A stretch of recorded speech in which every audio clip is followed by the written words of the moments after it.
సమయమందు మనం పాత నిబంధనలో నుంచి మనం ఒక విషయాన్ని ఈ వారం నేర్చుకుందాం. గత వారంలో క్రొత్త నిబంధన పాత నిబంధనలో ఉన్న దేవుడు మరియు విగ్రహారాధన గురించి మనం ఆలోచన చేశాము. ఈ 2 వారాలు కూడా మనం ఒక రాజును గురించి ఆలోచన చేద్దాము. పాత నిబంధన చదవటం వల్ల మనకి 2 లాభాలు ఉన్నాయి. మొదటిది ఏంటంటే మనము బుద్ధి మనకు కలుగుతుంది. రెండోది ఏంటంటే బోధ కలుగుతుంది. అంటే మనకి బుద్ధి బోధ కలగటానికి దేవుడు పాత నిబంధన గ్రంథాన్ని మనకి ఇచ్చి ఉన్నాడు. కావున మనం జాగ్రత్తగా పాత నిబంధనలో కూడా ఉన్న సంగతులను ఆలోచన చేస్తూ మనం ముందుకు వెళ్ళాలి.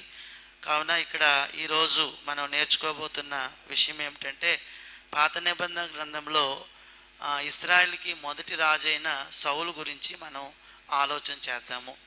అంటే ఇశ్రాయేలు అంటే యాకోబు సంతానమును ఇశ్రాయేల్ అన్నారు. ఇశ్రాయేల్ను మొదటి రాజుగా సౌలు పరిపాలించి ఉన్నాడు.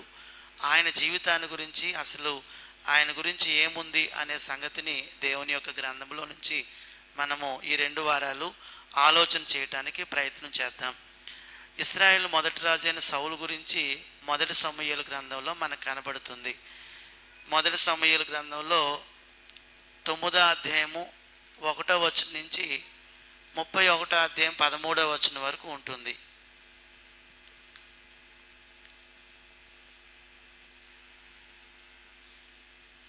ఇశ్రాయేలు మొదటి రాజైన సౌలు. సౌలనైన ఇతను గురించి మొదటి సమూయేలు గ్రంథము 9వ అధ్యాయము 1వ వచనం నుండి 31వ అధ్యాయము 13వ వచనం వరకు మనం చూడగలం. ఇశ్రాయేలు ఐక్యరాజ్యంగా ఉన్నప్పుడు ఆయన పరిపాలన చేశాడు. వాస్తవంగా మీరు వెనకాల మ్యాప్ చూసినట్లయితే, అంటే మన బైబిల్లో చివరిలో మ్యాప్లు ఉంటాయి. ఆ మ్యాప్ల్లో మనం గమనించినట్లయితే అక్కడ ఇది ఐగుప్తు,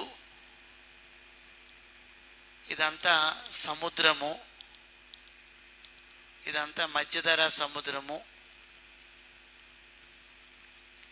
మధ్యధరా సముద్రము. ఇది ఈ పక్కన యోర్దాను నది ఉంటుంది. యోర్దాను నది, ఇది మృత సముద్రము. ఇది గలిలే సముద్రము, ఇది మృత సముద్రము. ఇది చిన్నది గలిలే సముద్రము.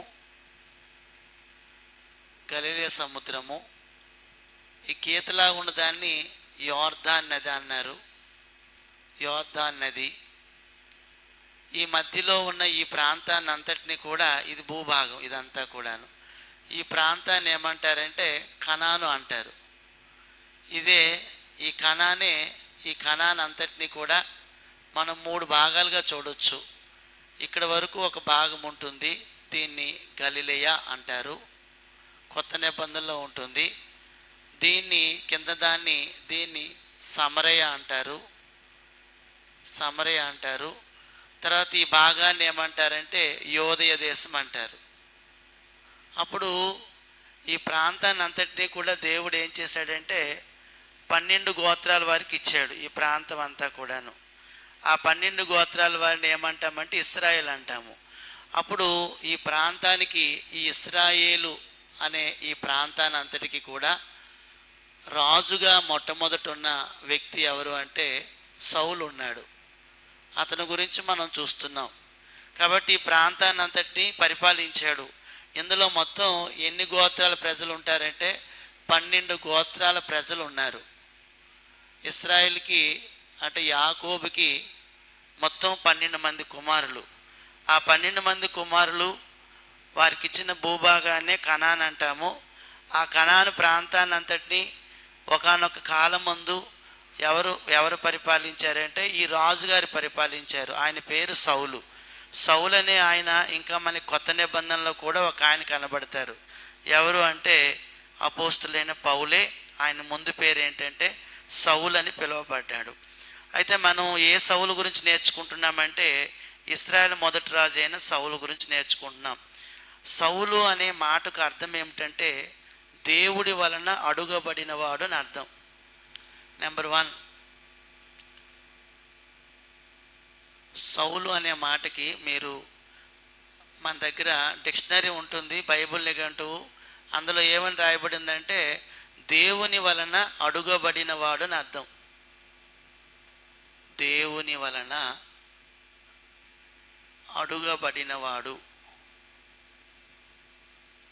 సౌలు అనే మాటకు అర్థం అది, అడుగబడినవాడు. ఈ సౌలు అనే మాటకు అది అర్థము. సౌలు కుటుంబం గురించి మనం చూసినట్లయితే మొదటి సమూయేలు గ్రంథం, అంటే ఏ కుటుంబంలో నుంచి వచ్చాడు ఈ సౌలు అనే వ్యక్తి అనేది 9వ అధ్యాయంలో ఉంది. మనం చూద్దాం జాగ్రత్తగా. 9వ అధ్యాయంలో మొదటి వచనంలో మనం చూసినట్లయితే సౌలు కుటుంబం గురించి చెప్తున్నాడు.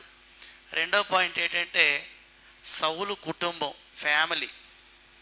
ఈ సౌలు అనే ఆయన ఏ కుటుంబంలో నుంచి వచ్చాడు? ఈ 12 గోత్రాలు ఉన్నాయి కదా, ఈ 12 గోత్రాల నుంచి ఏ గోత్రంలోంచి వచ్చాడు, ఏ కుటుంబంలోంచి వచ్చాడు అనే సంగతిని మనం చూస్తే గనక ఇక్కడ 9వ అధ్యాయం 1వ వచనం చదువుతున్నాను చూడండి. అఫియకు పుట్టిన బెకోరతు కుమారుడైన సెరూరుకు జననమైన అబియేలు కుమారుడగు కీషు అను బెన్యామీనుడు ఒకడుండెను. కీషు భాగ్యవంతుడగు ఒక బెన్యామీనీయుడు, అతనికి సౌలు అను ఒక కుమారుడు ఉండెను. అది విషయం. అంటే సౌలు ఎలా వచ్చాడు అంటే అది రాసుకున్నట్లయితే ఆయన తాతీల పేర్లు, అందరి పేర్లు ఇచ్చాడు. అఫియకు అనే అతను ఒక ఆయన. అఫియకు కుమారుడు ఎవరంటే బెకోరతు కుమారుడు ఎవరంటే సెకోరు కుమారుడు ఎవరంటే అబియేలు కుమారుడు కీషు కుమారుడు సౌలు. ఇది ఆర్డర్. అంటే అఫియక్ అనే ఆయన ఒక ఆయన ఉన్నాడు. ఆయన కొడుకు పేరు బెకోరతు కొడుకు పేరు సెకోరు, ఆయన కొడుకు పేరు అబియేలు, ఆయన కొడుకు పేరు కీషు కొడుకు పేరు ఎవరంటే మనం ఇప్పుడు చదువుతున్న సౌలు. అలా వచ్చాడు సౌలు. అంటే బైబిల్ ఎంత గొప్పది అంటే మనం ఎవరిపైనా కేవలం మన నాన్నగారి పేరు చెప్పగలము, మహా అయితే తాతయ్య గారి పేరు చెప్పగలము.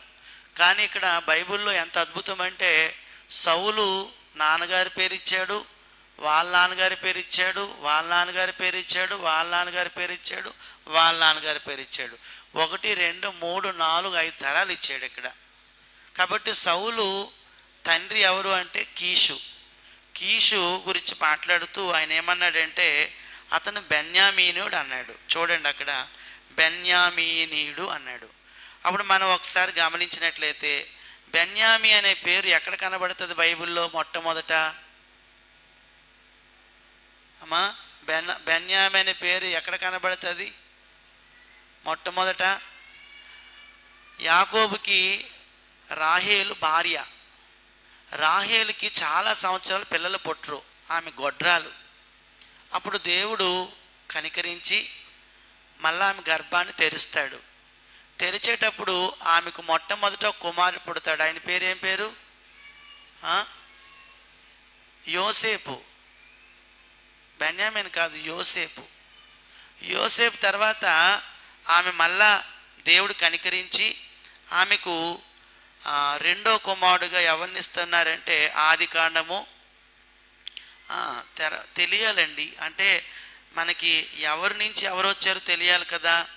అప్పుడు ఆదికాండము 30వ అధ్యాయంలోని యోసేపు పేరు 24వ వచనంలో ఉంది. అది మనం చదవటం లేదు.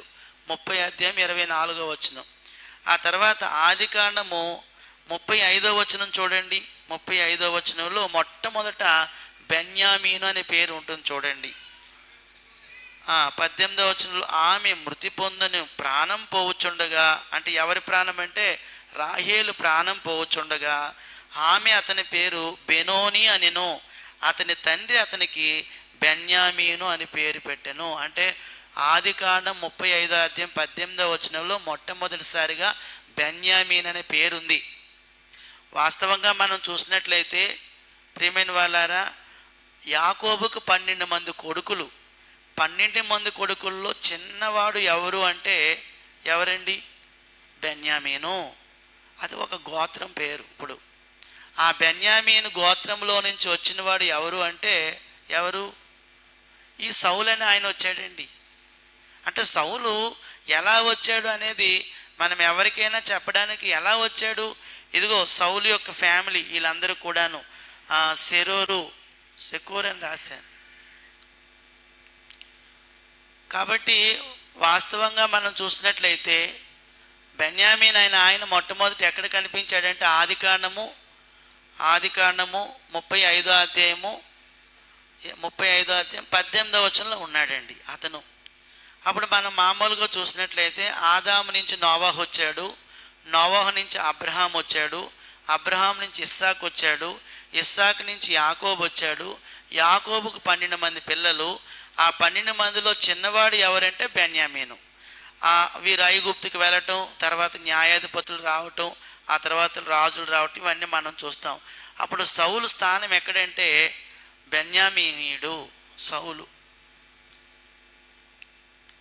బెన్యామీనీయుడు. సౌలు బెన్యామీనీయుడు అంటే 12వ గోత్రానికి చెందినవాడు. తర్వాత మనం చూసినట్లయితే ఇక్కడ సౌలు గురించి మనకి ఎక్కడి నుంచి ఎక్కడి వరకు ఉంటుందో మనం చూసాము.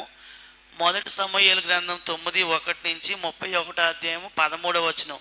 అంటే ఆయన అక్కడ కనబడతాడు, అక్కడ చనిపోతాడు ఆయన. అప్పుడు 3వ పాయింట్ ఏంటంటే సౌలు రాజగుట.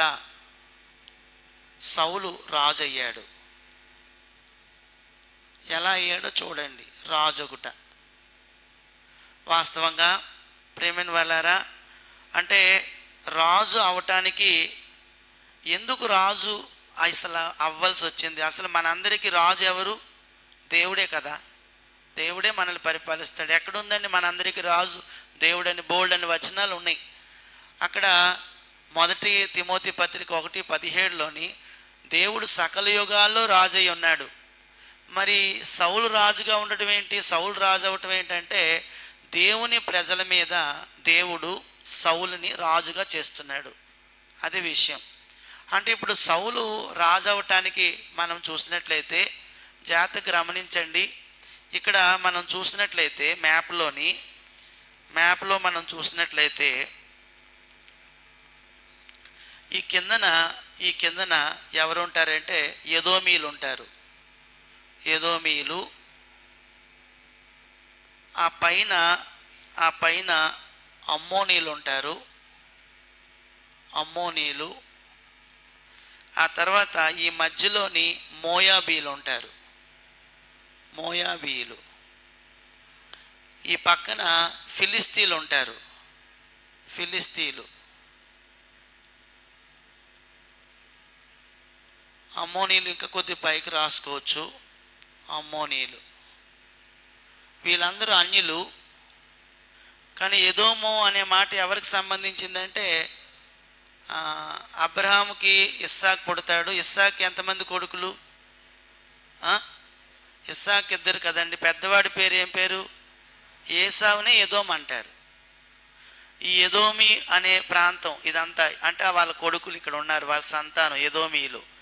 మోయాబీలు అంటే ఎవరు? అమ్మోనీలు అంటే ఎవరంటే లోతుకి పెద్ద కుమార్తె ద్వారా వచ్చిన సంతానం, చిన్న కుమారుడు ద్వారా వచ్చిన సంతానం వీళ్ళు. ఫిలిస్తీన్లు కూడా ఇక్కడ ఈ పక్కనే ఉంటారు. అయితే ఇక్కడ విషయం ఏమిటంటే ఈ యొక్క ఇశ్రాయేలు యొక్క దేశం చుట్టూ చాలా అన్య దేశాలు ఉంటాయి. అన్య దేశాలందరికీ కూడా రాజులు ఉంటారు. కానీ ఇశ్రాయేలుకి మాత్రం రాజు ఎవరు రాజు? దేవుడే రాజు. దేవుడే పరిపాలిస్తున్నాడు. ఈ రాజుల కాలానికి ముందు న్యాయాధిపతులు ఉన్నారు. న్యాయాధిపతుల కాలంలో జరిగిన కొన్ని సంగతులు మనం చూసినట్లయితే ఒకసారి న్యాయాధిపతుల పుస్తకం తీయండి. న్యాయాధిపతుల్లో కొన్ని వచనాలు మనం చూద్దాం. న్యాయాధిపతుల గ్రంథము 17వ అధ్యాయము. న్యాయాధిపతుల గ్రంథం 17వ అధ్యాయము కొన్ని వచనాలు రాస్తున్నాను చూడండి. వీళ్ళకి రాజులు లేని కాలము ఇశ్రాయేలుకి. న్యాయాధిపతుల గ్రంథము 17:1 17:6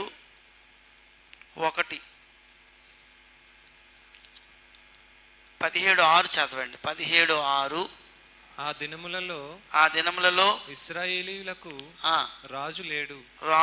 అది అండర్లైన్ చేసుకోండి. ఆ దినములలో ఇశ్రాయేల్కి ఎవరు లేరు అంటే రాజు లేడు. ఇగో ఇక్కడ వచనాలు రాశాను. న్యాయాధిపతుల గ్రంథంలోని మనం చూసినట్లయితే ఇంకా ఇశ్రాయేల్కి రాజు లేడు.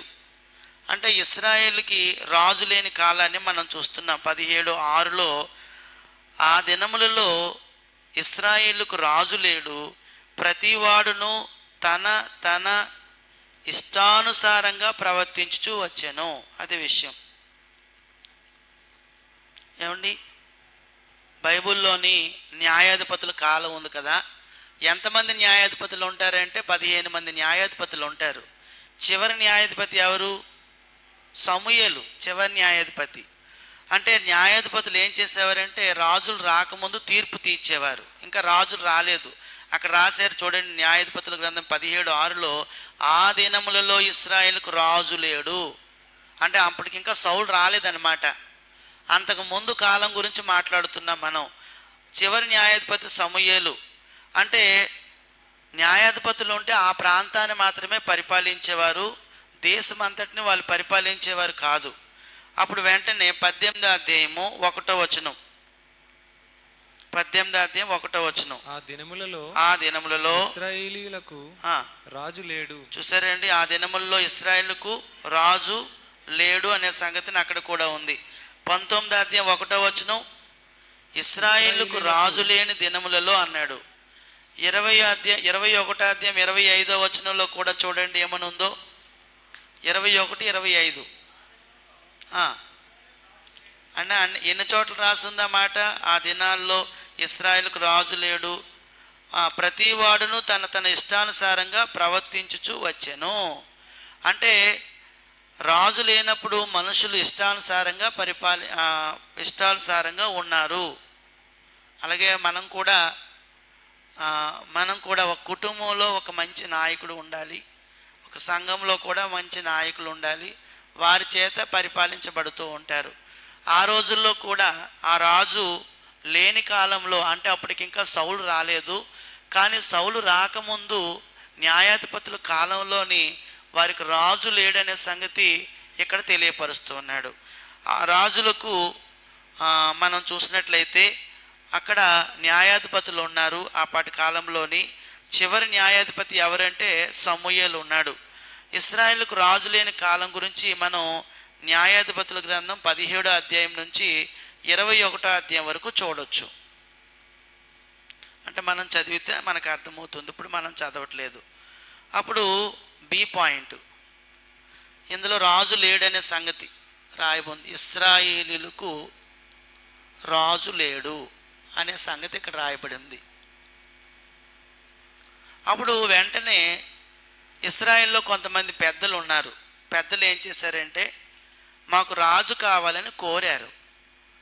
అది ఇశ్రాయేలు పెద్దలు వచ్చి బి పాయింట్, ఇశ్రాయేలీయుల పెద్దలు వచ్చి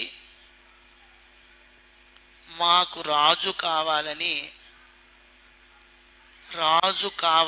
కోరుట. అంటే వారికి రాజు కావాలని అడిగారు.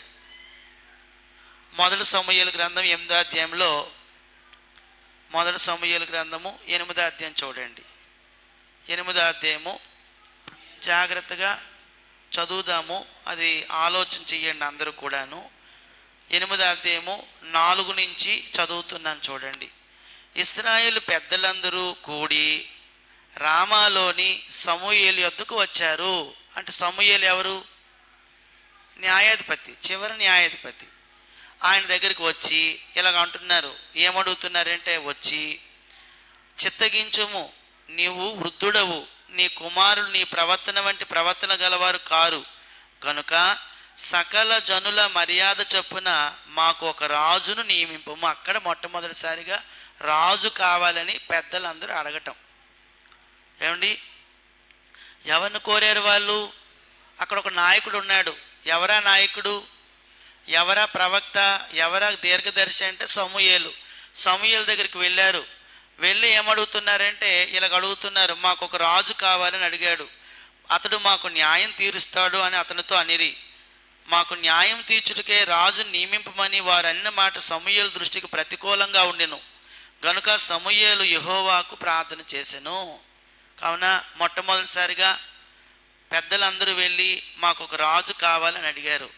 ఆ విషయానికి సమూయేలు బాధపడ్డాడు. సమూయేలు అయ్యో తండ్రి అని ప్రార్థన చేస్తే దేవుడు అన్నాడు, ఒక మాట అన్నాడు. చూడండి అక్కడ ఏమన్నాడు? జనులు నీతో చెప్పిన మాటలన్నిటి ప్రకారము జరిగించుము. వారు నిన్ను విసర్జించలేదు, కానీ తమ్మును ఏలకుండా నన్నే విసర్జించి ఉన్నారు. దేవుడు అన్న మాట అది. నేను పరిపాలిస్తున్నాను వారిని, కానీ వారికి ఏమనిపించిందంటే వాళ్ళు ఒక మానవరాజు కావాలని కోరుకుంటున్నారు. వారు ఆలోచన చేయలేదు. వారు నిన్ను కాదు నన్నే విసర్జించేశారని అక్కడ చెప్పడం జరిగింది. కాబట్టి వెంటనే సమూయేలు దగ్గరికి వచ్చి అడిగిన తర్వాత సమూయేలు బాధపడ్డాడు. బాధపడితే దేవుడు అంటున్నాడు, నిన్ను కాదయ్యా విసర్జించింది, నన్నే విసర్జించేశారని తెలియచేశాడు. ప్రతి ఒక్కరిని కూడా ఈ రోజుల్లో కూడా ఎవరు పరిపాలిస్తున్నారు? బాప్తిజం పొందుకున్న వారందరినీ కూడా యేసు ప్రభు వారు పరిపాలిస్తారు. యేసు ప్రభు వారు ఇప్పుడు రాజు. అయితే మొత్తం మీద ఇశ్రాయేలు పెద్దలు వచ్చి మాకు రాజు కావాలని కోరారు. మొదటి సమూయేలు గ్రంథము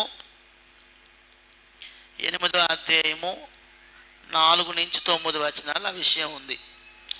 అప్పుడు అడిగిన తర్వాత సమూయేలు ఏం చేశాడంటే రాజు కోసం చూస్తున్నాడు. సమూయేలు రాజు కోసం చూస్తున్నాడు. అప్పుడు వచ్చేసాడు. సమూయేలు సౌలును అభిషేకించాడు. సమూయేలు ప్రవక్త, న్యాయాధిపతి. ఇతను సౌలును అభిషేకించుట, ఇది 10వ అధ్యాయంలో ఉంటుంది. 10వ అధ్యాయంలో ఉంటుంది. మొదటి సమూయేలు గ్రంథం 10వ అధ్యాయంలో మనం ఈ విషయాన్ని చూడొచ్చు. 10వ అధ్యాయము మొదటి సమూయేలు గ్రంథము 1వ వచనం చదవండి ఎవరైనా. అప్పుడు సమూయేలు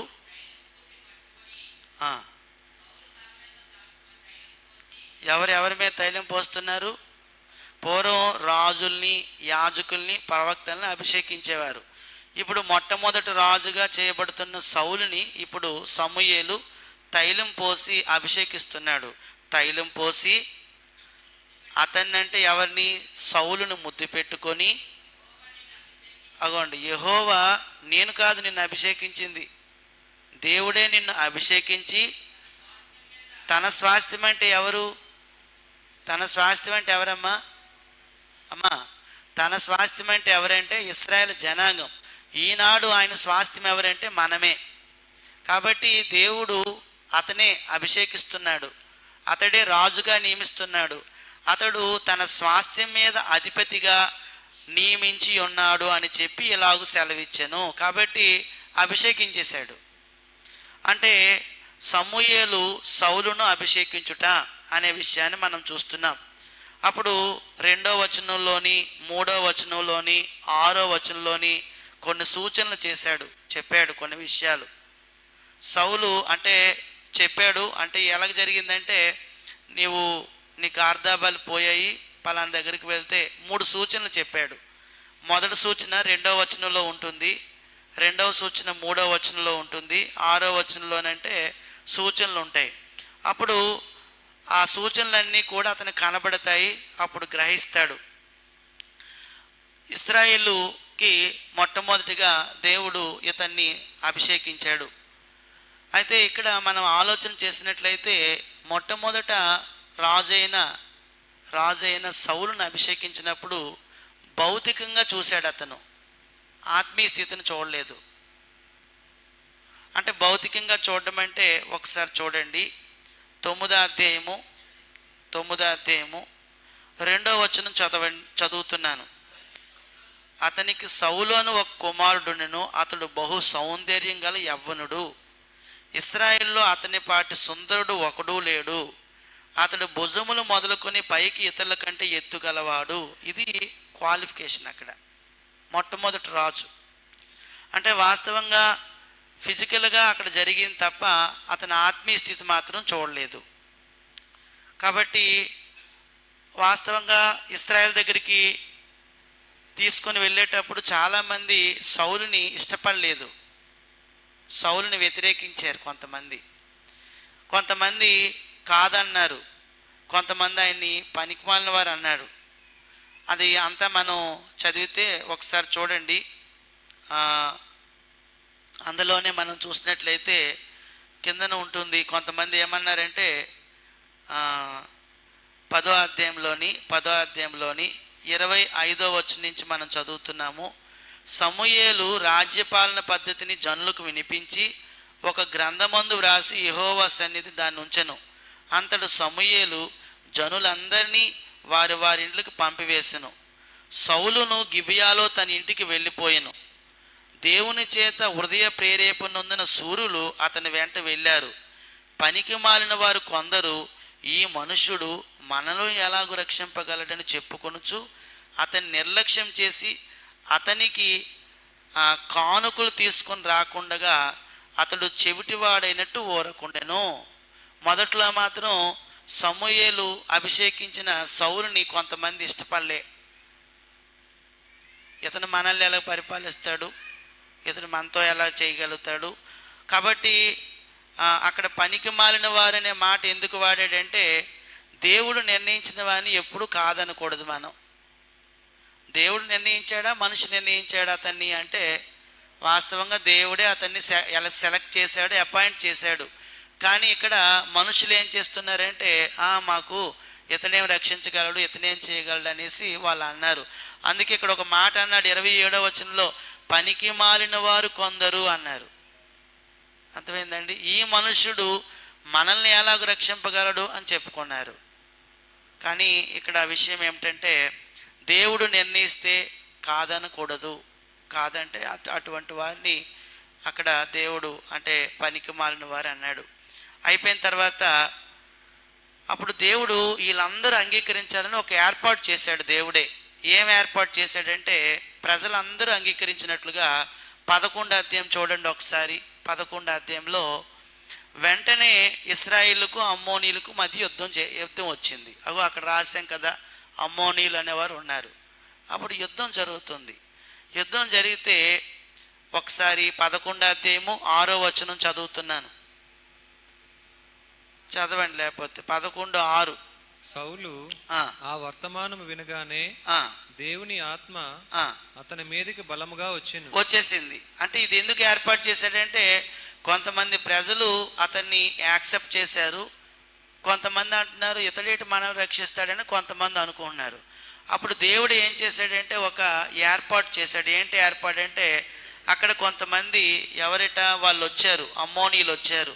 అమ్మోనీల మీద విషయంలో అతను ఏం చేస్తున్నాడంటే 6వ వచనంలో అతని మీదకి దేవుని ఆత్మ అతని మీదకి బలంగా వచ్చింది అని అన్నాడు. వస్తే అత్యాగ్రహుడై ఎవరిని ఓడించాడు చూడండి. ఒక కాడి ఎడ్లను తీసి వెళ్ళాడు. వెళ్ళిన తర్వాత అమ్మోనీలందరినీ కూడా ఓడించేశాడు మొత్తం అందరినీ. ఓడించిన తర్వాత 13వ వచనం, సౌలు నేడు ఇశ్రాయేలుకు రక్షణ కలుగు చేసిన గనుక ఈ దినమున ఏ మనుష్యుణ్ణి మీరు చంపవద్దు అనెను. అప్పుడు అందరూ 15వ వచనంలో యెహోవా సన్నిధిని సౌలునకు పట్టాభిషేకం చేసిరి. సౌలును ఇశ్రాయేల్ అందరూ అక్కడ బహుగా సంతోషించరి. అప్పుడు అందరూ వచ్చి సంతోషించారు. ఎవరైతే ఇంతకు ముందు అంగీకరించలేదో వాళ్ళు కూడా వచ్చి అమ్మో మాకు నియమింపబడిన సౌలు అనే రాజు మమ్మల్ని అమ్మోనీల నుంచి కాపాడాడు అనేసి అందరూ కలిసి వచ్చి అప్పుడు మళ్ళా అతన్ని కూర్చోబెట్టి మళ్ళా అక్కడ ఏం చేశారంటే ఫంక్షన్ చేశారు. ఆ విధంగా మొత్తం అందరూ కూడా అతన్ని అంగీకరించేటట్లుగా ఎవరు ఏర్పాటు చేశారంటే దేవుడే ఏర్పాటు చేశాడు. ముందు సమూయేలు సౌలును అభిషేకించాడు. తర్వాత ఈ కార్యం ఎందుకు చేశాడంటే ప్రజలందరూ అంగీకరించుట. ప్రజలు అందరూ సౌలును అంగీకరించుట అంటే దేవుడు నియమించాడు. కొంతమంది అర్థం చేసుకోలేదు. ఆ తర్వాత అర్థం చేసుకునేటట్లుగా దేవుడు చేశాడు.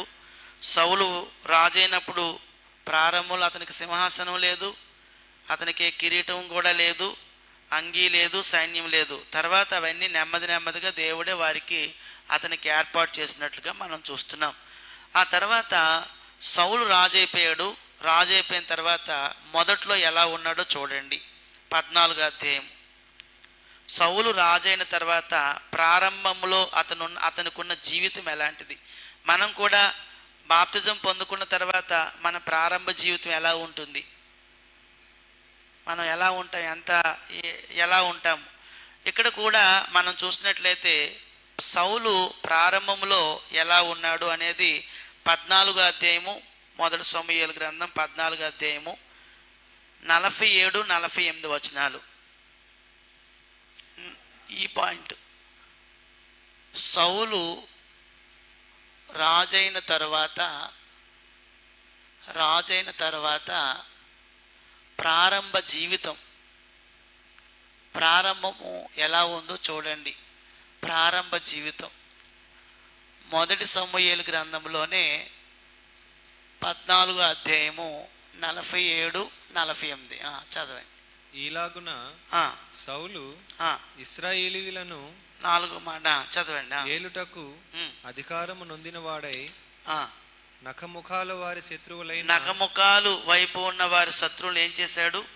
మోయాబీలతోను అమ్మోనీలతోను ఎదోమీలతోను శోభా దేశపు రాజులతోను ఫిలిష్తీయులతోను యుద్ధం చేసెను.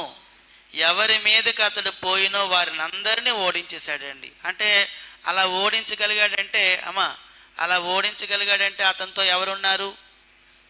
దేవుని ఆత్మ ఉంది. ఇప్పుడు మనకైతే శత్రువులు ఎవరు? ఆయనకైతే శత్రువులు ఎవరండి? చుట్టుపక్కల ఉన్న దేశాల వారందరూ ఆయనకైతే శత్రువులు. కానీ ఇక్కడ మనకు శత్రువులు ఎవరు? మనకెవరండి శత్రువులు? ఇప్పుడు మన శరీరం ఒక శత్రువు, మనకున్న సాతాను మనకు ఒక శత్రువు, మంచి చెడ్ల తెలివి అనేది మనకు ఒక శత్రువు, మనకున్న కోరికలు అనేవి మనకున్న శత్రువులు. ఇవన్నిటినీ కూడా మనం ఓడించాలంటే మనలో ఇప్పుడు ఎవరు ఉండాలంటే పరిశుద్ధాత్ముడు ఉండాలి.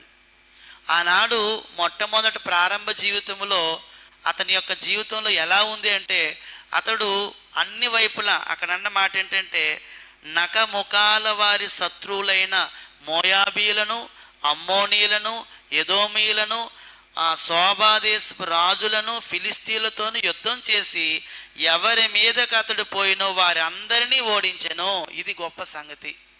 అంటే ప్రారంభంలో కూడా దేవుడితో మనం ఎంత దగ్గరగా ఉంటామో మనం పాపం చేయకుండా అంత జాగ్రత్తగా ఉండగలుగుతాం. పాపం చేయకుండా ఉండటమే మనము ఓడించటం, శత్రువు మన దగ్గర ఓడిపోవటం. ఈరోజు మనకెవరు శత్రువులు ఎవరు ఉండరు. వాస్తవంగా ఎవరింటి మీదకి వెళ్ళవసరం లేదు, ఇరుగు పొరుగు వారితో గొడవలు చేయనవసరం లేదు, యుద్ధాలు కూడా మనం చేయనవసరం లేదు. ఈరోజు మనం యుద్ధం చేయవలసింది ఎవరితోనే అంటే సాతానుతోనూ, అతని యొక్క అధిపతులతోనూ, అతనితో ఉన్న వారితోనూ మనం యుద్ధం చేస్తున్నాం.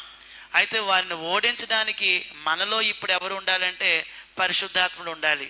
నఖముఖాల వైపు ఉన్న వారందరినీ కూడా ఆయన ఏం చేశాడంటే శత్రువులందరినీ ఓడించాడు. ఇంకా 48లో మరియు అతడు దండును గూర్చి అమాలేకులను హతము చేసి ఇశ్రాయేలును కొల్ల సొమ్ముగా పెట్టిన వారి చేతిలో నుండి వారిని విడిపించెను. అంటే ఎవరెవరి చేతిలోని ఎవరెవరు ఉన్నారు బందీలుగా వారందరినీ బయటికి విడిపించుకుంటూ వచ్చాడు. అదండి ఈరోజు మనం కూడా చర్చిలో ఉన్నాము, సంఘంలో ఉన్నాము. బయట ఎవరైతే లోకంలోని పాపంలో పడిపోయి జీవిస్తున్నారో అలాంటి వారిని మనం బయటకు విడిపిస్తే మనం దేవుడితో కలిసి మనం ఉన్నాం. ఆ విషయం మొదట్లో చూడండి, ప్రారంభంలో బాప్తిజం తీసుకున్న కొత్తలోని స్నేహితులను కూడా తీసుకొస్తాం, బంధువులను కూడా తీసుకొస్తాం. అలా కొన్ని సంవత్సరాలు పోయిన తర్వాత ఆసక్తి ఏమవుతుంది? తగ్గుతుంది. అంటే మనలో ఎప్పుడు ఆసక్తి తగ్గకూడదు. మనం ఇంకా ఇంకా ఆసక్తి పరులుగా ఉంటేనే దేవుడు మనల్ని దీవిస్తాడు, ఆశీర్వదిస్తాడు. కావున ఇక్కడ సౌలు రాజైన తర్వాత ప్రారంభ జీవితంలో మనం చూసినట్లయితే కొల్ల సొమ్ముగా పెట్టిన వారి చేతిలో నుండి చాలామందిని విడిపించాడు. నఖముఖాల వైపు ఉన్న వారి శత్రువులను ఓడించాడు. నఖ ముఖాల వైపు ఉన్న వారి శత్రువులను ఓడించుట ఇది జరిగింది 14వ అధ్యాయంలో. మన వరుస చూస్తున్నాం చూడండి. 9వ అధ్యాయంలోని మనం అతని కుటుంబం ఉంది. తర్వాత రాజు అవటం, రాజు లేని కాలం అంతా న్యాయాధిపతుల కాలంలో చూస్తాము. ఇశ్రాయేలు ప్రజలందరూ వచ్చి ముందు 8వ అధ్యాయంలో అడిగారు. అప్పుడు సమూయేలు సౌలుని ఎప్పుడు అభిషేకించాడంటే 10వ అధ్యాయము 1వ వచనంలో దేవుడు అభిషేకించాడు. మొదటి సమూయేలు గ్రంథము 10:1 అభిషేకించాడు. తర్వాత మొదటి సమూయేలు గ్రంథము 11వ అధ్యాయంలోని దేవుడు ఒక కార్యం చేశాడు. సౌలు కొంతమందిని ఓడించాడు, ప్రజలందరూ అంగీకరించారు. రాజైన తర్వాత ప్రారంభ జీవితంలో అతను అందరినీ కూడా దేవుని సహాయంతో ఓడిస్తూ ఉన్నాడు. అప్పుడు సౌలు పాపం చేశాడు. ఏం పాపం చేశాడు చూడండి. 15వ అధ్యాయంలోనే ఉంటుంది, 13వ అధ్యాయంలో కూడా మనకు ఉంటుంది. ఒకసారి మనం చూసినట్లయితే 13, 15 అధ్యాయాల్లో మొదటి పాపం, సౌలు పాపము చేయుట. రాజైన తర్వాత సౌలు పాపము చేయుట. ఏం చేశాడు సౌలు అనేది మనం చూద్దాం. నెంబర్ 1 అంటే ఇది ఎక్కడెక్కడ ఉంటుందంటే సౌలు చేసిన పాపము 13వ అధ్యాయంలో ఉంటుంది, 13వ అధ్యాయంలో ఉంటుంది, అలాగే 15వ అధ్యాయంలో కూడా ఉంటుంది. ఈ 2 అధ్యాయాలు చూడాలి. ఒకసారి సౌలు ఎలా పాపం చేశాడో ఒకసారి మనం చూసినట్లయితే నెంబర్ 1 అతను చేసిన పాపం ఏంటో 13వ అధ్యాయంలో చూద్దాం. 13వ అధ్యాయంలోని ఒక సంఘటన జరిగింది. ఏంటట? 13వ అధ్యాయము 21వ వచనంలో మనం చూసినట్లయితే, అయితే నక్కులకును 13వ అధ్యాయము 11 నుంచి చదవండి. సమూయేలు అతనితో నీవు చేసిన పని ఏమని అడిగాను. ఏం చేశాడు అతను చేసిన పని అంటే దహన బలి అర్పించాడు. 9వ వచనంలో ఉంది. 11 నీవు చేసిన పని ఏమని అడిగాను. అందుకు సౌలు జనులు నా యొద్ద నుండి చెదరిపోవుటయు వెళ్ళిపోవటము, నిర్ణయ కాలమున నీకు రాకపోవుటయు ఫిలిస్తీయులు మిక్మషులో కూడి ఉంటయు నేను చూచి ఇంకను యెహోవాను శాంతిపరచక మునుపే ఫిలిస్తీయులు గిల్గాలునకు వచ్చి నా మీద పడుదురనుకొని నా అంతట నేను సాహసించి దహన బలి అర్పించితన. నేను ఏ బలి అర్పించాడు అంటే బలులు ఎవరు అర్పించాలి? యాజకులు అర్పించాలి, అంతే. బలులు ఎవరు అర్పించాలి? ఒకవేళ ప్రవక్త ఎవరైనా ఉంటే అర్పించారు. సమూయేలు చేయాలి ఆ పని. కానీ సమూయేలు రాకముందే ఫిలిస్తీన్లు వచ్చేస్తున్నారని భయంతో, అగో పక్కన రాశాం కదా, ఫిలిస్తీన్లు యుద్ధానికి వస్తున్నారు, వీళ్ళందరూ వచ్చేస్తున్నారు, నా మీద పడిపోతారు, ఈ యుద్ధం చేసేస్తే తొందరగా, యుద్ధం అంటే ముందుగా వాళ్ళు ఏం చేస్తారంటే దేవుడికి ప్రార్థన చేస్తారు, అది ముందుగా బలి అర్పిస్తారు. ఆ బలి అర్పించే విషయంలోని ఈ సమూయేలు ఎప్పుడైతే కొద్దిగా ఆలస్యం చేశాడు, రాలేదు, అందుకని ఇతను తొందరపడి సమూయేలు చేయవలసిన పని ఎవరు చేశారంటే సౌలు చేశాడు. అది అతను మొట్టమొదటి చేసిన పాపం. ఏమండి? యాజకులు చేయవలసిన పని తాను చేయుట, అది మొదటి చేసిన పాపం. యాజకులు చేయవలసిన పని దహన బలి ఇవ్వటం, తాను చేయుట అది తప్పు, అది పాపం. అంటే దేవుడు ఏ పని ఎవరికి ఇచ్చాడో ఆ పని వాళ్ళే చేయాలి. పాత నిబంధన కాలంలో యాజకత్వం చేసే పని ఒకరికి, రాజరికం చేసే పని ఒకరికి ఇచ్చాడు. యాజకత్వం చేసే పని ఎవరికి ఇచ్చాడు? లేవీలకు, యాజకులకు ఇచ్చాడు. రాజరికం చేసే పని ఎవరికి ఇచ్చాడు? అందులో కొంతమంది అంటే గోత్రాల వాళ్ళు ఉన్నారు కదా, అంటే లేవీ గోత్రం కాకుండా మిగతా వాళ్ళకి ఇచ్చాడు. కానీ ఇక్కడ దేవుడు నీకు ఒక పని అప్పగించాడు, నువ్వు రాజరికం చెయ్యు, పరిపాలన చెయ్యని. కానీ మరొక పనిలో కూడా అతను చేయి పెట్టాడు. అందుకే అతను అంటున్నాడు 13వ అధ్యాయంలో అంటున్న మాట ఏంటంటే, సాహసించి దహన బలి అర్పించి తిని అనెను. అంటే వాస్తవంగా సౌలుకి ఇది పాపమని తెలుసు కూడా చేశాడు. అది అంటే పాపం అనేది కొంతమంది తెలిసి చేస్తారు, కొంతమంది తెలియక చేస్తారు. కానీ ఇక్కడ సౌలు తెలిసి చేశాడా తెలియకుండా చేశాడా అంటే తెలిసే చేశాడు, సాహసించాడు. అంటే ఈ పని చేయకూడదని సౌలుకు తెలుసు. ఎందుకంటే అతను రాజుగారి దగ్గర ధర్మశాస్త్రం ఉంటుంది, ధర్మశాస్త్రం చదువుకుంటాడు రాజు. అందుచేత రాజుగారికి ఆ సంగతి తెలిసినప్పటికి కూడా ధైర్యంగా ఏం చేశాడంటే ఆ పాపం చేసేసాడు, తప్పు చేసేసాడు. అందుచేత ఇక్కడ మనం చూసినట్లయితే యాజకులు చేయవలసిన పని తాను చేశాడు. రెండోది ఏమిటంటే, 15వ అధ్యాయంలోని దేవుడు అమాలేకుల్ని సంపూర్ణంగా నాశనం చేయమని చెప్పాడు. కానీ అతను ఏం చేశాడంటే అక్కడ ఉన్న అమాలేకుల్ని నాశనం చేయకుండా అతను రాజుని మరియు కొన్ని గొర్రెలను తీసుకొచ్చినట్లుగా 15వ అధ్యాయంలో మనం చూస్తాము. 15వ అధ్యాయము అమాలేకీయుల మూడవ వచనం చివరి లైన్లోని, వారికి కలిగినది అంతయు బొత్తిగా పాడు చేసి అమాలేకులను నిర్మూలన చేయమని దేవుడు చెప్పాను. దేవుడు చెప్పింది ఏంటంటే అందరినీ నిర్మూలన చేసి, అన్నిటినీ నిర్మూలన చేసి అని చెప్తే అక్కడ ఆయన చేసిన పని చూడండి. ఏం చేశాడంటే 7వ వచనంలో, తరువాత సౌలు అమాలేకీయులను హవీలా నుండి ఐగుప్తు దేశ మార్గమునున్న షూరు వరకు తరిమి హతం చేసి అమాలేకులు రాజైన అగగును ప్రాణంతో పట్టుకొని జనులందరినీ కత్తి చేత నిర్మూలం చేసేశాడు. 9వ వచనంలో, సౌలును జనులను కూడి అగగును గొర్రెలలోను ఎడ్లలోను క్రొవ్విన గొర్రె పిల్లలు మొదలైన వాటిలోను మంచి వాటిని నిర్మూలన చేయగా కడగా ఉంచి పనికిరాని నీచ పశువులన్నిటినీ నిర్మూలన చేశారు. బలంగా ఉన్నవి క్రొవ్విన వాటిని ఏం చేశారంటే ఒక పక్కన పెట్టారు. రాజు పేరు ఏం పేరంటే అగగు, ఆ రాజును కూడా తీసుకొచ్చి పక్కన పెట్టారు. మిగతా వారందరినీ నిర్మూలన చేశారు. అదే ఆయన చేసిన రెండవ పాపం. అంటే అమాలేకీయులను సంపూర్ణంగా నాశనం చేయమని దేవుడు చెప్పినా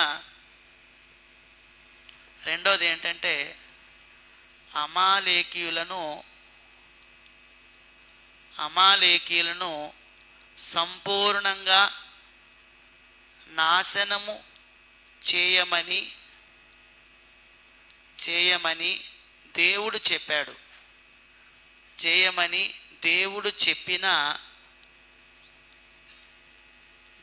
చెప్పిన సౌలు సంపూర్ణంగా నాశనము చేయలేదు. ఇది ఆయన చేసిన రెండో పాపం. అదండి, అంటే దేవుడు ఏం చెప్తే అది చేయాలి. అందుకే ప్రవక్త అంటాడు, ఒక మాట చెప్తాడు చూడండి. ఇక్కడే మనం చూసినట్లయితే 15వ అధ్యాయము 22వ వచనం. అందుకు సమూయేలు తాను సెలవిచ్చిన ఆజ్ఞను ఒకడు గైకొనుట వలన యెహోవా సంతోషించునట్లు ఒకడు దహన బలులను అర్పించుట వలన ఆయన సంతోషించును. అంటే మనమైనా కూడానండి దేవుడు చెప్పింది చేయాలి. బాగా మనం చేయకుండా ఒకవేళ కానుకలు ఇచ్చినా ఏం చేసినా కూడా దానివల్ల ప్రయోజనం ఉండదు. దేవుడు ఏం చెప్పాడో అది మనం చేస్తూ జాగ్రత్తగా కొనసాగాలి. అందుకే ఇక్కడ దేవుడు అంటున్నాడు, నీవు దేవుడిచ్చిన ఆజ్ఞను గైకొనలేదు. ఒకవేళ అలా గైకొనకపోతే దేవుడు సంతోషిస్తాడా? సంతోషించడు. నువ్వేం చేసావంటే దేవుడు అన్నాడు, అదిగో నువ్వు వెయిట్ చేయు, యాజకులు చేయవలసిన పని అది, వాళ్ళు చేస్తారు, కానీ నువ్వే దహనబలి అర్పించేశావు, అది పాపము. రెండోది, అమాలేకులను అందరినీ నాశనం చేయమని నేను చెప్పాను, కానీ నువ్వు నాశనం చేయలేదు, అది రెండవ పాపం. అప్పుడు సౌలుకి ఎంత నష్టం జరిగిందంటే, ఎంత నష్టం జరిగింది దాని గురించి మనం చూసినట్లయితే, ఎంత నష్టం జరిగిందంటే, ఏం నష్టం జరిగింది సౌలుకి అంటే, తన రాజ్యము తన వద్ద నుండి తొలగించబడింది. నష్టం నెంబర్ 1. తన రాజ్యము తన యొద్ద నుండి తొలగింపబడింది, తీసేశాడు దేవుడు. అంటే మన జీవితాల్లో కూడా ఎప్పుడైనా దేవుని మాట వినకపోతే మనలో ఉన్న పరిపాలన కూడా దేవుడు తీసేస్తాడు. మనం దేవుని రాజ్య పౌరులమయ్యాం బాప్తిజం తీసుకున్న వెంటనే. మనం పాపం చేయకుండా ఉండాలి. నష్టం ఎంత నష్టం అంటే చెప్తున్నాడు చూడండి, సమూయేలు ఏం చెప్పాడు. 1 సమూయేలు గ్రంథంలోనే 13వ అధ్యాయము ఒకసారి చదువుతున్నాను చూడండి. 13వ అధ్యాయము 13వ వచనం చదువుతున్నాను. అందుకు సమూయేలు ఇలా అంటున్నాడు, నీ దేవుడైన యెహోవా నీకిచ్చిన ఆజ్ఞను గైకొనక నీవు అవివేకపు పని చేసితివి. ఏ పని? అవివేకం అంటే మంచి పనేనా చెడ్డ పనేనా? నువ్వు చేసింది మంచిది కాదు దేవుడి దృష్టిలో. నీకు ఒకవేళ మంచిది అనిపించవచ్చు, చాలామందికి వారు చేసింది మంచిది అనిపిస్తుంది, కానీ అది దేవుడికి ఇష్టమా, దేవుడికి సంతోషమా, దేవుడు దాన్ని మెచ్చుకుంటాడా, దేవుడు దాన్ని ఓకే అంటాడనేది చూసుకోవాలి. అయితే ఇక్కడ నువ్వు అవివేక పని చేసేటివి. అప్పుడు నీ రాజ్యమును ఇశ్రాయేలు మీద సదాకాలం స్థిరపరచుటకు యెహోవా తలచి ఉండెను, అయితే నీ రాజ్యము నిలవదు. నీ రాజ్యం నిలవదు. యెహోవా తన చిత్తానుసారమైన మనసు గల ఒకరిని కనుగొని ఉన్నాడు. నీవు ఆజ్ఞాపించిన దాన్ని నువ్వు గైకొనకపోతేవు గనుక యెహోవా తన జనుల మీద అతనిని అధిపతిగా నియమించును. అతన్ని అంటే ఎవరిని? దావీదుని. అంటే ముందే చెప్పేశాడు దేవుడు. అంటే దేవుడు రాజ్యాధికారాన్ని తానే ఇచ్చాడు, మళ్ళా తానే తీసేసుకుంటున్నాడు. నువ్వు వినలేదు కాబట్టి, నువ్వు ఆజ్ఞను గైకొనలేదు కాబట్టి నువ్వు ఉండటానికి నువ్వు అర్హుడు కాదు ఇంకా. ఎందుకంటే నేను ఏం చెప్తే అది చేయాలి. చాలామంది అనుకుంటారు అది తప్పు కదా అలా చేస్తే, అది ఒప్పు కదా అలా చేస్తే అని మన ఆలోచనలు మనం పెడతాము. కానీ దేవుడు ఏదైనా చెప్పాడు అనుకోండి, చెప్పినది చెప్పినట్టుగా చేయటమే, దానికి ఏది కలపకూడదు, ఏది తీసివేయకూడదు. కావున నీ రాజ్యాన్ని నేను తీసేస్తున్నాను. అప్పుడు తర్వాత ఇంకొక నష్టం ఏంటో తెలుసండి. అతను జీవించినంత కాలం మిగతాది, పాపం చేసిన తర్వాత అతను చాలా సంవత్సరాలు బ్రతికాడండి. జీవించినంత కాలం కూడా అతనికి మనశ్శాంతి లేకుండా జీవించాడు. అది జీవించినంత కాలం మనశ్శాంతి లేదు ఇంకా. రెండోది, అతనిలో ఉన్న దేవుని ఆత్మను తీసేశాడు, దేవుని ఆత్మ వెళ్ళిపోయింది. మూడోది ఏంటంటే దురాత్మ చేత నడిపించబడ్డాడు. అంతే. ఈ నష్టాన్ని మనం కూడా ఈరోజు అనుభవిస్తాం. ఎప్పుడో తెలుసండి, మనం కూడా ఇష్టపూర్వకంగా పాపాలు చేస్తున్నాం అనుకోండి, మన ఇంట్లో మనశ్శాంతి ఉండదు. మనకు తెలుసు ఇది తప్పని, ఇది పాపమని తెలుసు, చేస్తున్నాం అనుకోండి, ఎవరో చెప్పనవసరం లేదు. ఒకవేళ బైబిల్ నీ దగ్గర ఉంటే చదువుకుంటే తప్పో ఒప్పో తెలిసిపోతుంది. అందుకే ఈరోజు చాలామంది మనశ్శాంతి లేకుండా బ్రతుకుతున్నారు. ఎవరింట్లో కూడా మనశ్శాంతి లేదు. భార్యాభర్తల మధ్య బాగులేదు, అన్నదమ్ముల మధ్య బాగులేదు, అక్క చెల్లెల మధ్య బాగులేదు. ఎందుకంటే పాపం ఉంది మధ్యలోని. ఇంకేం బాగుంటుంది? నా మనసు బాగులేదండి అనే మాట చెప్పిన వాళ్ళు ఎక్కువ మంది అయిపోయారు. నేను బాగున్నానండి, ప్రశాంతంగా ఉన్నానని చెప్పిన వాళ్ళు ఎవరున్నారు? ప్రతి ఇంట్లో ప్రశాంతత లేకుండా అయిపోయింది. ఎందుకంటే వారి ఇంట్లో పాపం నివసిస్తుంది, అపవాది నివసిస్తున్నాడు. పాపం ఎక్కడైతే నివసిస్తుందో వారి ఇంట్లో దురాత్మ కూడా ఉంటాడు. కాబట్టి ఈనాడు దురాత్మ ఎవరిలోనైతే, అంటే దురాత్మ చేత, పరిశుద్ధాత్మ చేత నడిపించబట్టు ఉంది, దురాత్మ చేత నడిపించబట్టు ఉంది. దేవుడి దగ్గర ఈ ప్రోగ్రాం కూడా ఉంది. నీలోని పరిశుద్ధాత్మను తీసి మళ్ళీ నీలో దురాత్మను కూడా ఆయనే పంపిస్తాడు.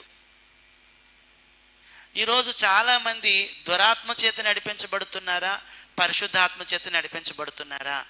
ఎందుకు మన జీవితాల్లో మనశ్శాంతి ఉండటం లేదంటే దేవుడి ఆజ్ఞలను మనం గైకొనకపోవటం, పిల్లల ద్వారా మనశ్శాంతి లేకపోవడం, భార్య ద్వారా, భర్త ద్వారా, ఇంకెవరి బంధువుల ద్వారా, రక్త సంబంధికుల ద్వారా అయ్యో నాకు మనశ్శాంతి లేకుండా అయిపోతుంది తండ్రి అని ఎందుకు మనం అనుకుంటున్నామంటే, ఇగో సౌలుకి అతను జీవించిన జీవితకాలం అంతా నష్టం. అది అతను జీవించిన జీవితకాలమంతా మనశ్శాంతి లేకుండా జీవించాడు. మనశ్శాంతి లేకుండా పోయింది. అక్కడి నుంచి మరి స్టార్ట్ అయిపోతుంది లేదు. రెండోది దేవుని ఆత్మ లేదు. దేవుని ఆత్మ లేకుండా జీవించాడు. ఎవరి చేత నడిపించబడ్డాడు? అక్కడి నుంచి దురాత్మ చేత నడిపించబడ్డాడు. ఇది మరీ ఘోరమండి. దురాత్మ చేత నడిపింపబడి ఇది నష్టం. అంటే ఈరోజు మనము చర్చికి వస్తున్నాము, దేవుని సన్నిధిలో కూర్చున్నాము, నేను నిజంగా దేవుడి ఆజ్ఞను పాటిస్తే నాకు ఎన్ని కష్టాలు వచ్చినా మనశ్శాంతిగా ఉంటాను, ఎన్ని ఇబ్బందులు వచ్చినా మనశ్శాంతిగా ఉంటాను. కానీ పౌలు ఎప్పుడైతే ఈ పాపం చేశాడో, పాపం చేసిన వెంటనే అతని జీవితంలో ఇవన్నీ పోయాయి. తీసేశాడు దేవుడే, ఇచ్చింది దేవుడే. ఇందాక మనం చదివాం కదా ఒకసారి, అందుకే ప్రతి వచనం చదువుతున్నాం. 11వ అధ్యాయం 6వ వచనంలో ఏమనుంది చూడండి. 11:6లో అందరూ బైబిల్ ఉన్నవారు తెరవండి. వర్తమానం వినగానే దేవుని ఆత్మ అతని మీదకి బలముగా వచ్చెను. అంటే దేవుడు తన ఆత్మను బలంగా పంపిస్తాడు. ఇప్పుడు ఇంకో వచనం చెప్తున్నాను, చదవండి ఒకసారి. మనం చూసినట్లయితే 16వ అధ్యాయం చదవండి. 16వ అధ్యాయం 14వ వచనం చదువుకోండి ఒకసారి. ఏమనుందో? యెహోవా ఆత్మ సౌలును విడిచిపోయి ఏం చేసింది? మనల్ని కూడా దేవుడు తన ఆత్మను మనలో నుంచి తీసేయకూడదు. మన ఆత్మ మనలోనే ఉండాలి. కొత్త నిబంధనలో 2 చోట్ల రాయబడి ఉంది. ఏమనంటే పరిశుద్ధాత్మను దుఃఖపరచకండి, ఆత్మను ఆర్పకండి. ఈరోజు ప్రతి ఒక్కరి జీవితంలోని ఆర్పేసే జీవితాల, దుఃఖపెట్టే జీవితాల, సంతోషపెట్టే జీవితాల, వెలిగించే జీవితాల? ఎవరి జీవితంలోనైనా నాలో పరిశుద్ధాత్ముడు ఉన్నాడు, నేను పరిశుద్ధాత్ముడి చేత నడిపించబడుతున్నానని ఎవరమైనా ధైర్యంగా చెప్పగలమా? ఇంట్లో పెద్ద పెద్ద టీవీలు ఉన్నాయి, సినిమాలు చూస్తాం, షికార్లకు వెళ్ళిపోతాం, అన్నీ చేస్తాం. మనలో ఇంకా పరిశుద్ధాత్మ ఇంకెక్కడ ఉంటాడు? పాపాన్ని ప్రేమిస్తున్నామండి. అందరి దగ్గర సెల్ ఫోన్లు, ఒక్కొక్కరి దగ్గర 40,000 50,000 రూపాయలు సెల్ ఫోన్లు పెట్టుకొని ఉదయం నుంచి రాత్రి వరకు పడుకునే ముందు కూడా తలగడ పక్కనే పెట్టుకొని అలా పడుకొని నువ్వు వాటన్నిటిని చూసినప్పుడు నీలో పరిశుద్ధాత్ముడు ఉంటాడా, దురాత్మ ఉంటాడా?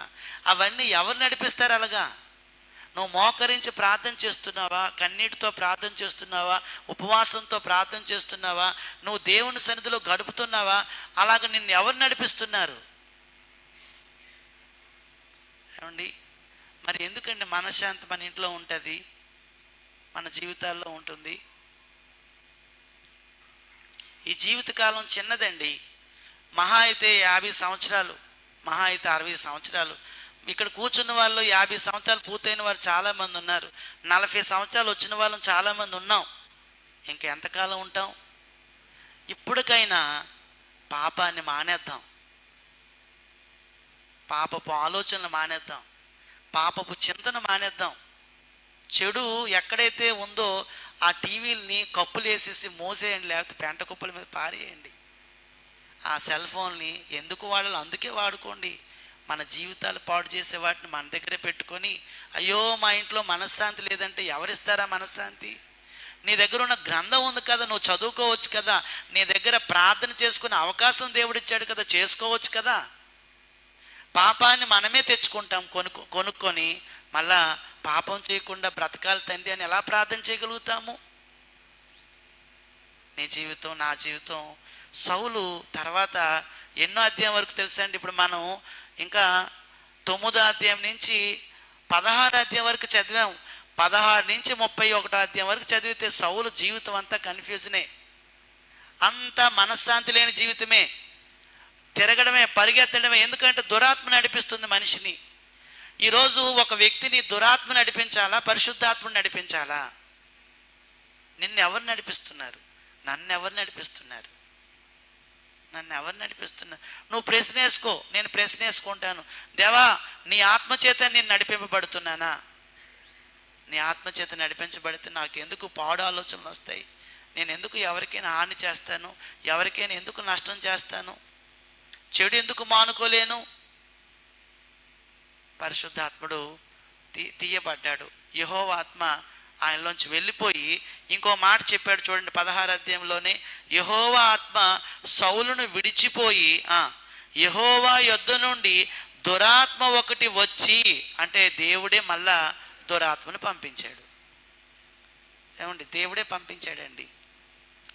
ఇతను పనికిరాడు, ఇంకా ఇతను నువ్వే నడిపించుకో అని ఆ దురాత్మ స్టార్ట్ అయింది. అక్కడి నుంచి ఇంకా యుద్ధాలు ఏవి మానేసి ఎవరి వెనకతో తిరిగాడు తెలుసండి? 8 సంవత్సరాలు దావీదుని వెంటాడేశాడు చంపడానికే. దావీదు దొరకలేదు. దావీదు దేవుని ఆత్మచేత నడిపించబడితే సౌలు దురాత్మ చేత నడిపించబడ్డాడు. చివరికి ఒక యుద్ధంలో చచ్చిపోయాడు. అతనంతలో అతనే ఆత్మహత్య చేసుకున్నాడు. ఏమండి, అతనంతలో అతనే ఒక కత్తి మీద పడిపోయి ఆత్మహత్య చేసుకున్నాడు. ఏమండి, దేవుడి చేత అభిషేకించబడిన వ్యక్తి, దేవుడు ఎన్నుకున్న వ్యక్తి ఆత్మహత్య చేసుకోవచ్చా? అలాంటి దుస్థితికి ఎందుకు వెళ్ళిపోయాడు? ఎందుకు పోయాడు ఆ విధంగా? ఇస్కరియోతు యోధ 3.5 సంవత్సరాలు ఎంత యేసుప్రభు పక్కనే ఉన్నాడు, కానీ తనంతట తాను ఊరిపోసుకొని చచ్చిపోయాడు. ఎందుకంటే దురాత్మ అతను నడిపించింది. సాతాను ఆయన నడిపించాడు. దేవుని దగ్గరే మనం ఉండి, దేవుని సన్నిధిలోనే మనం ఉండి, దేవుని ఆత్మచేత నడిపింపబడాలని ఎప్పుడు మనకు ఆశ, కోరిక ఉండాలి. ఆ పాపం చేయటం వల్ల అతనికి వచ్చిన ఆ జీతం ఎంతంటే మనశ్శాంతి లేని జీవితం. ఆ జీతం ఏమిటంటే అతనిలో ఉన్న దేవుని ఆత్మ వెళ్ళిపోవడం. అతని జీతం ఏమిటంటే అతనికి దురాత్మ వచ్చి అతన్ని అక్కడి నుంచి నడిపించడం స్టార్ట్ అయింది. అప్పటి నుంచి మొత్తం జీవితం అంతా పాడైపోతుంది. ఆ విధంగా ఇశ్రాయేలు మొదటి రాజైన సౌలు జీవితాన్ని మనం చదువుతున్నాం. సౌలు తన జీవితంలో దేవుడి చేతనే అభిషేకించబడ్డాడు. నేను కోరుకోకుండానే, అతనేం కోరుకోలేదు, దేవుడే రాజ్యం ఇచ్చాడు. ఇగో నువ్వు పరిపాలించని. తర్వాత నువ్వు నీతిగా బ్రతకకపోతే రాజ్యాన్ని ఏం చేస్తాడు? తీసేస్తాడు. తీయడా? కోరుకోకుండానే ఇచ్చాడు. ఈరోజు ఎవరో వచ్చారు, సువార్థికులు నీ ఇంటికి వచ్చారు. నీ ఇంటికి వచ్చి వాక్యం చెప్పారు, నువ్వు విన్నావు. ఆ విన్న వాక్యాన్ని విశ్వసించి బాప్తిజం పొందుకొని దేవుని యొక్క రాజ్యాన్ని నీలోకి తెచ్చుకున్నావు. నువ్వు అనుకోకుండానే నీ రాజ్యంలోనికి నువ్వు వచ్చావు. అయితే ఈ రాజ్యం నీకు ఇవ్వబడింది. ఒకవేళ ఈ భూమి మీద నువ్వు ఉన్నంతకాలము నీతిగా జీవించడానికి కృషి చేయాలి. 15వ అధ్యాయంలో మనం చదువుకున్నాము. అందుకే అమాలేకీయులను నిర్మూలన చేయకపోవటం అనేది అతను చేసిన నష్టము. ఒకసారి చూడండి, 1 సమూయేలు గ్రంథము 2వ అధ్యాయంలోనే మరొక మాటను మనం చూద్దాము. యెహోవాను ఎప్పుడు మనం లక్ష్య పెట్టాలి. దేవుని లక్ష్య పెడితేనే మనల్ని దేవుడు లక్ష్య పెడతాడు. 2వ అధ్యాయము 30వ వచనము 31వ వచనము. నీ ఇంటి వారును, 1 సమూయేలు గ్రంథము 2వ అధ్యాయము 30-31 వచనాలు చదవండి. నీ ఇంటి వారును, నీ పితరుని ఇంటి వారును, నీ ఇంటి వారును, నీ పితరుల ఇంటి వారును నా సన్నిధిని యాజకత్వము జరిగించుదురని యెహోవా ఆజ్ఞ ఇచ్చి ఉన్నను. ఇప్పుడు అది నా మనస్సునకు కేవలం ప్రతికూలమైపోయింది. ఇశ్రాయేలు దేవుడైన యెహోవా సెలవిచ్చుచున్నాడు. కావున యెహోవా వాక్కు ఏమనగా నన్ను ఘనపరచు వారిని నేను ఘనపరచుదును, నన్ను తృణీకరించు వారు తృణీకారముందుదురు. అంటే దేవుణ్ణి మనం లక్ష్య పెడితే దేవుడు మనల్ని లక్ష్య పెడతాడు. దేవునిని మనం లక్ష్య పెట్టాలి. అతను ఏం చెప్తే అది చెయ్యాలి. దేవుణ్ణి లక్ష్య పెట్టేవారు నీ దేవుడు లక్ష్య పెడతాడు అంతే. అంటే మనం ఇక్కడ సౌలు దేవుని లక్ష్య పెట్టలేదు, అంటే ఆయన ఆజ్ఞను పాటించలేదు. అందుకే దేవుడు కూడా అతన్ని ఏం చేసేసాడంటే త్రోసేశాడు. నన్ను ఘనపరచు వారిని నేనేం చేస్తాను? ఘనపరుస్తాను. నన్ను తృణీకరించు వారిని నేనేం చేస్తానంటే తృణీకారము పొందుతారు. ఇప్పుడు ఎవరి చేత ఎవరు తృణీకరింపబడుతున్నారు అంటే పరలోకమందున్న దేవుడు సౌలుని తృణీకరిస్తున్నాడు. నా రాజ్యాన్ని తీసేస్తున్నాను నీ దగ్గర నుంచి. ఏలి కాలంలో ఏలి తన పిల్లలు యాజకత్వం చేస్తూ ఉంటే ఎంతో ఏలి వారికి దేవుడు ఇచ్చాడు ఆ యాజకత్వాన్ని, కానీ దేవుడికి మనస్సు నిలపలేకపోయాడు. ఏంటి ఇలాంటి పనులు చేస్తున్నారని వారిని అందులోంచి తొలగించేశాడు. ఇక్కడ కూడా సౌలు దేవుడి చేత ఎన్నుకోబడిన ఒక రాజు, కానీ ఎప్పుడైతే పాపం చేశాడో దేవుడి యొక్క ఆజ్ఞను కాకుండా తన సొంత ఆలోచనలు పాటించాడో వెంటనే అతన్ని కూడా ఏం చేశాడంటే రాజుగా ఉండకుండా ఉత్తముడైన వాడికి రాజ్యాన్ని ఇచ్చేశాడు. ఎవరా ఉత్తముడు అంటే తర్వాత వచ్చిన రెండవ రాజు దావీదు. కాబట్టి అమాలేకులతో యుద్ధం చేయనప్పుడు రాజుని కొన్ని పశువుల్ని అతను తీసుకురావటం అనేది అతను చేసిన పాపము. కాబట్టి సౌలు జీవితం కొంతవరకు బాగా అభివృద్ధి చెందింది. పాపం చేసిన తర్వాత అతని జీవితం పూర్తిగా పతనమైపోయింది. అంటే పాపం అనేది మనిషిని ఏం చేస్తుందంటే పతనపరుస్తుంది. కావున పాపం అనేది మన జీవితంలోకి ఎప్పుడైతే వస్తుందో మనలో ఉన్న ఆ మంచి గుణాలన్నీ పోతాయి. అంచేత పాపానికి దూరంగా మనం ఉండాలి, పాపం చేయకుండా ఉండాలి, ఆయన ఆజ్ఞలను జాగ్రత్తగా పాటించాలి. సౌలు పాపం చేసిన వెంటనే ఏమేమి సంభవించాయో ఒక 5 సంగతులు ఉన్నాయి. వచ్చే వారం మనం ఆలోచన చేద్దాం. సౌలు పాపం చేసిన వెంటనే ఏమేమి జరిగాయో ఉంది. తర్వాత సౌలు ఎలా పతనమైపోయాడో ఒక ఇంచుమించు ఒక 15 పాయింట్లు ఉన్నాయి. అవి మనం చూద్దాం. పతనం అయిపోయిన తర్వాత అతని జీవితం 31వ అధ్యాయం వరకు ఎలా జరిగిందో, అతను ఎలా పతనం అయిపోయాడో సంగతులు కూడా ఉన్నాయి. మనం 5 సంగతులు చూసాము ఇక్కడ. నెంబర్ 1 అంటే ఇది 4వ సంగతి. 4వ విషయము అతనికి జరిగిన నష్టం. 5వ సంగతి మొదటిది ఏంటంటే సౌలు అనే మాటకు అర్థం దేవుని వల్ల అడుగబడిన వాడని అర్థం. సౌలు కుటుంబం ఏదంటే ఇశ్రాయేల్ గోత్రంలో చివరి గోత్రమైన బెన్యామీన్ కుటుంబంలోంచి వచ్చాడు సౌలు. అతని పూర్వీకులు అఫియకు, బెకోరతు, సెరోరు, అబియేలు, కీషు భాగ్యవంతుడు. కీషు కుమారుడు సౌలు, బెన్యామీనీయుడు. సౌలు రాజు అవటం విషయంలో రాజులు లేని కాలం అనేది న్యాయాధిపతుల కాలంలో ఉంది. ఆ వచనాలన్నీ మనం చూసాము. రాజు లేకపోతే ప్రజలు ఇష్టానుసారంగా బ్రతుకుతున్నారు. అప్పుడు ఇశ్రాయేల్ పెద్దలందరూ వచ్చి ఏమన్నారంటే మాకు కూడా రాజు కావాలని కోరారు. కోరగానే సమూయేలు వెంటనే సమూయేలు దగ్గరికి దేవుడు సౌలును తీసుకొచ్చాడు. ఆ ప్రవక్త ఈ రాజు అయిన సౌలును అభిషేకించాడు. అభిషేకించిన తర్వాత కొంతమంది ప్రజలు వీడు మమ్మల్ని ఎలా రక్షిస్తాడంటే వెంటనే ఒక ఏర్పాటు చేశాడు. అతను యుద్ధం జయించాడు. వెంటనే ప్రజలందరూ కూడా సౌలును అంగీకరించి అభిషేకం చేశారు. ఆ తర్వాత సౌలు రాజైన తర్వాత ప్రారంభ జీవితం చాలా ఘనంగా ఉంది. అన్ని వైపులో ఉన్న శత్రువులను దేవుని ఆత్మచేత ఓడించేశాడు. ఎవరైతే బంధకాల్లో ఉన్నారో వాళ్ళందరినీ విడిపించడానికి ఆయన కృషి చేశాడు. సౌలు పాపం చేశాడు. ఆ సంగతి 13వ అధ్యాయం 1 సమూయేలు 13వ అధ్యాయంలో 1 సమూయేలు 15వ అధ్యాయంలో ఉంది. సౌలు పాపం చేసిన తర్వాత యాజకులు ఏంటి ఆ పాపం అంటే, 1 యాజకులు చేయవలసిన పని తాను చేయుట, దహన బలి అర్పించాడు. దహన బలి అతను అర్పించకూడదు, సమూయేలు అర్పించాలి, యాజకులు అర్పించాలి, కానీ అతను అర్పించేశాడు. తర్వాత అమాలీకులను సంపూర్ణంగా నాశనం చేయమని దేవుడు చెప్పిన అమాలీకు రాజైన అగగును, కొన్ని బాగా క్రొవ్విన గొర్రెలను, కొన్ని కోడిదూడలను తీసుకొచ్చాడు. అందుచేత ఈ రెండింటిని బట్టి అతడు నష్టపోయాడు. నష్టం ఏమిటంటే తన రాజ్యం తన యొద్ద నుంచి తొలగించబడింది.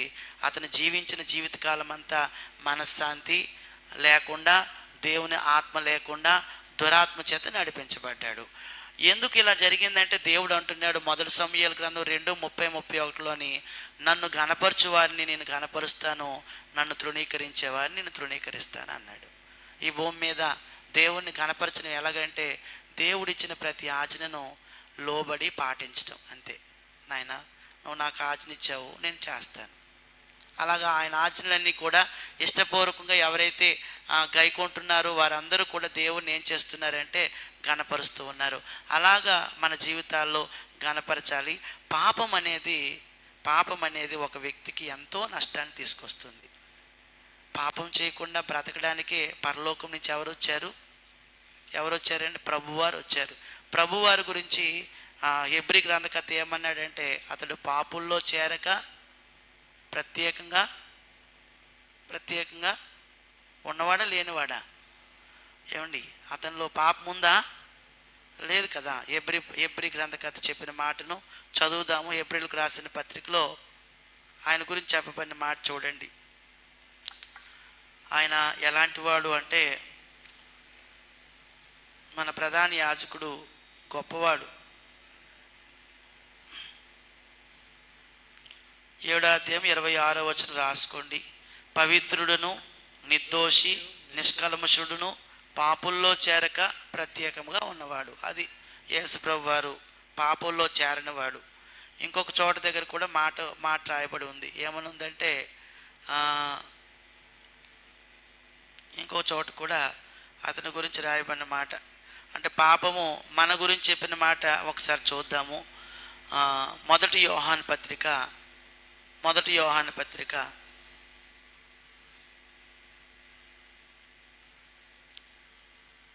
3వ అధ్యాయము 6వ వచనం. ఆయన యందు నిలిచి ఉన్నవాడు ఎవడునో పాపం చేయడు, పాపం చేయవాడు ఎవడునో ఆయన చూడడు లేదు, ఎరుగునో లేదు. అది 3:6. 5వ అధ్యాయము 18వ వచనం. దేవుని మూలంగా పుట్టి ఉన్నవాడు ఎవడునో పాపము చేయడని ఎరుగుదము. దేవుని మూలంగా పుట్టినవాడు తన్ను భద్రం చేసుకున్నను గనుక దుష్టుడు వాణ్ణి ముట్టడు. కాబట్టి దేవుడు మూలంగా మనం పుట్టాము, బాప్తిజం పొందుకున్నాము. మనందరం కూడా దుష్టుడు ముట్టకుండా జీవించాలి. మిగతా విషయాలు వచ్చే వారంలో అతని గురించి మనం చెప్పుకుందాము. ఆ విషయాలు ఆలోచన చేద్దాం. అందరికీ వందనాలు.